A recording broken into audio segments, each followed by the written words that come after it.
Now is the time for the parties to finalize its terms, bring the hostages home, and secure security for Israel and Gaza free of Hamas' grip, ease the suffering in Gaza, and end this war. Putin's war has failed. He set out to destroy Ukraine, but Ukraine is still free. He set out to weaken NATO, but NATO is bigger, stronger, and more united than ever before. C'est avec l'exemple d'Israël et de l'Ukraine que Joe Biden a prononcé son dernier discours en tant que président des États-Unis devant l'Assemblée générale de l'ONU. Un discours aux airs d'adieu après une carrière de 50 ans, fortement axé sur les affaires étrangères.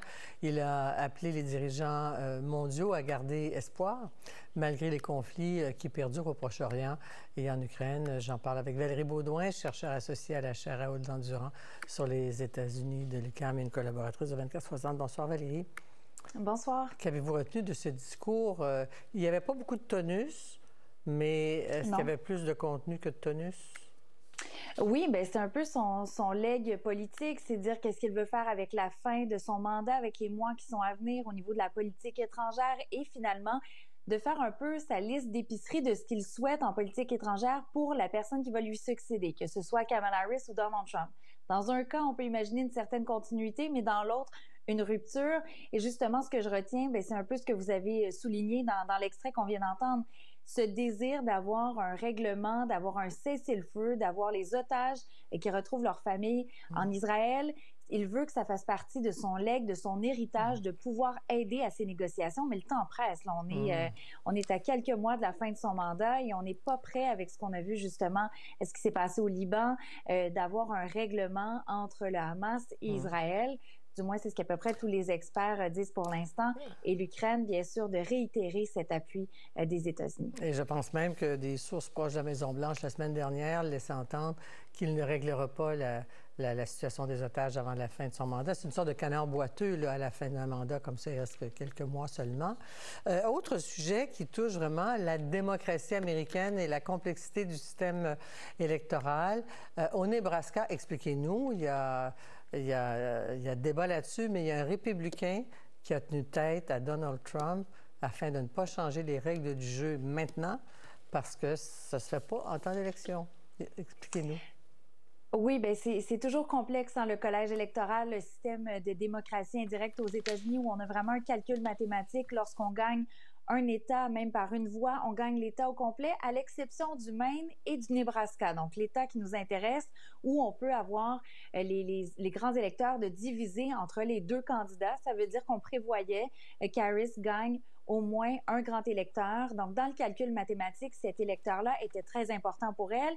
Et on voulait changer les règles du jeu en disant, bien, le Nebraska, on veut que ça soit comme le reste des États-Unis, que si Donald Trump gagne avec une voix seulement ou 10 000 voix, il gagne l'État au complet pour empêcher Kamala Harris d'avoir ce vote au collège électoral. Pourquoi c'est si important? On parle du Nebraska, c'est un tout petit État, c'est très peu populeux. C'est que la course est tellement serrée que dans certaines prévisions, on voit une quasi-égalité entre les deux. Alors, c'est pour ça qu'il y avait des pressions sur le Parti républicain au Nebraska. Et finalement, bien, c'est élu qui dit non. On est à 40 jours environ de l'élection. Pourquoi changer un système qu'on a depuis une trentaine d'années? Ah oui, c'est tout à son honneur, un républicain qui tient tête aux pressions de Donald Trump. Alors, on verra si ça se gagne par une voix, si ça donne à Kamala Harris le 270 ou à Trump, on ne sait pas, c'est tellement serré. Beaucoup de questions d'avortement avec Kamala Harris, on l'a évoqué d'ailleurs depuis le début de la semaine, mais en même temps, encore une question de démocratie, les règles du jeu au Sénat qui sont aussi complexes. Il y a des votes aux 2/3, puis il y a des votes aux 2/3 à 60 ou à 50 sénateurs plus 1 parce qu'il y a 100 sénateurs. Expliquez-nous, dans le fond, ce que Kamala Harris promet de faire. En fait, c'est qu'il y a le filibuster, comme on l'appelle, une obstruction parlementaire dans le système politique américain au Sénat. Ça veut dire qu'on n'a pas nécessairement besoin de 60 voix pour voter un projet de loi ou une décision, mais pour clore le débat sur le projet de loi et passer au vote à majorité simple. On le voit dans à peu près tous les dossiers, on doit avoir ce 60 voix, mis à part, et ça on l'a changé dans les dernières années, le vote pour les juges à la Cour suprême. On veut un peu le même principe, changer les règles du jeu, éliminer cette obstruction parlementaire. Pourquoi? Pour faire passer une loi qui protégerait le droit à l'avortement. Ce serait peut-être un retour en arrière de dire qu'on est allé comme à l'époque de Roe contre Wade lorsque c'était pas renversé par la Cour suprême, donc une protection au niveau national.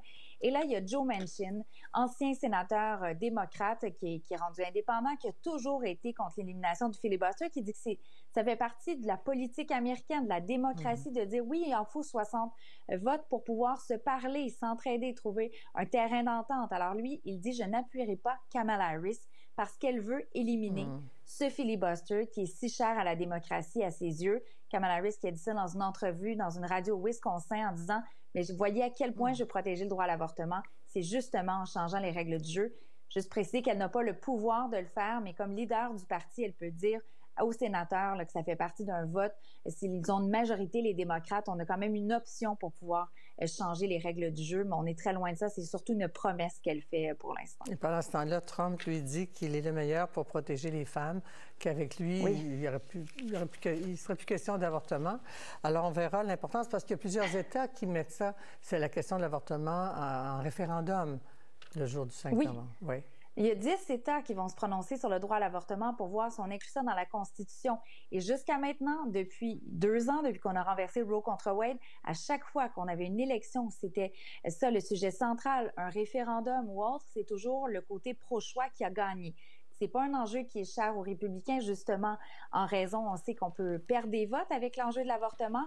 Ça, c'est une des choses à mentionner. Puis je veux juste faire un petit bout de chemin sur ce que vous venez de mentionner, ce message sur Truth Social de Trump qui ne s'aide pas en gagnant les votes des femmes, en disant qu'elles sont pas heureuses, qu'elles ne sont pas en santé, qu'elles ne sont pas en sécurité, mais qu'elles seront très heureuses et confiantes s'il devient président, qu'elles n'auront même plus le temps, elles ne penseront plus au dossier de l'avortement. Je ne pense pas que c'est comme ça qu'on rassure les femmes à la veille d'une élection. Ouais. Encore rassurer sa femme, on peut en parler un instant, parce qu'elle va publier un livre d'ici quelques semaines, Melania. Oui. On a appris par une enquête de CNN hier qu'elle se fait payer pour des apparitions devant des assemblées républicaines ou même aux côtés de son mari.